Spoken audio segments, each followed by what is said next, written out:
Hi there, folks. Welcome back to Rich Reviews. So, considering that it's Thanksgiving time, and that means we get all the Christmas films coming out.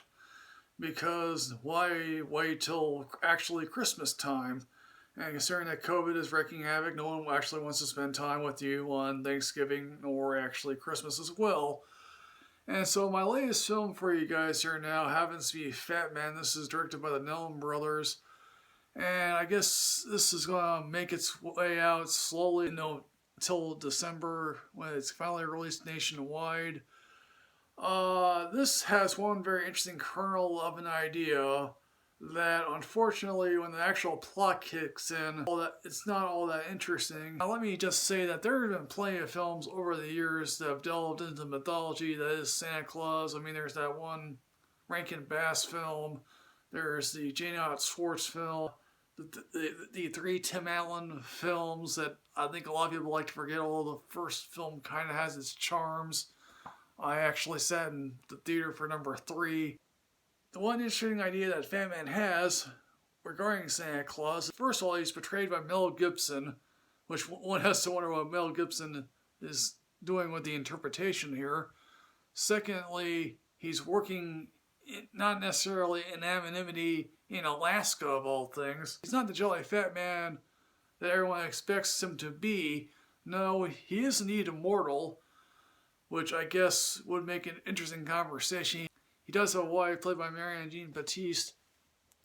But no, he's not jolly and fat. He's basically a curmudgeon closer to Bill Murray's Scrooge. And basically, given the fact that he's short on money, he is forced to take a government contract, which I think is supposed to last 2 months, although given the fact that it's the government, probably would like him to come on board more often. Yes, there are indeed reindeer. Yes, there is indeed a sleigh. At least at one point when he comes back from his routine on Christmas Eve, he's getting back into bed and he tells his wife, "Oh yeah, someone shot upward on the sleigh and hit me." We see the nasty remains of that. That also we come to learn is, oh yes, the elves are numbered. They don't have names. They also eat a whole bunch of sugars and fats and whatnot. At least at one point, some army officials are like, "Shouldn't you be eating anything more than this?" And the elf sort of replies, "No, this is what we eat. We live longer." And which I'm like, yeah, that's a way to shorten your life if you weren't an elf. Elves speak multiple languages as well. Now, the actual plot of this film, which is something I could have lived without, involves a mean-spirited kid named Billy, whose family is upper crust, or whose father is constantly out of the picture. Apparently, he's in the Bahamas. And he's that one type of kid who's so angry that he lost a science fair competition, and he's so dispirited about that he hires his own personal fixer, played by Walton Goggins. And again, this kid feels like he comes from a different film. Walton Goggins feels like he comes from another different film. And apparently, the Nolan brothers must have thought to themselves, okay, we have 3 different ideas here, let's just merge them together. He's now considering the fact that the Santa Claus is just sort of like, screw it, I'm giving more people coal than usual. Which, again, coal is fairly useful. The kid is pissed off, hires Walton Goggins. Goggins has his own personal beef with the fat man.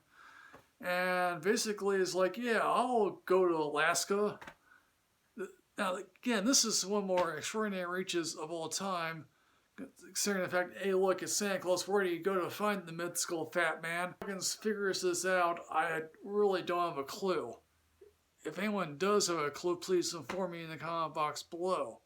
This all leads to a violent shootout at the end, and again, maybe there's a good Monty Python thing going on here. If there is, it's completely lost on me.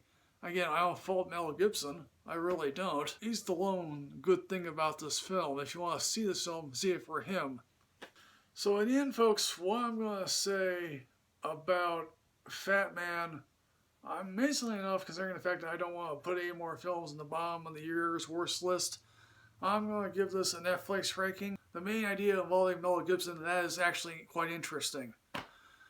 So folks, Fatman, have you seen this? What did you think? Please put everything in the comment box here below here, folks. As always, folks, like, comment, subscribe, and enrich yourself with knowledge. I'm at Twitter at Michael Richard Reviews 2. I'll see you next time, folks. Yes, hooray.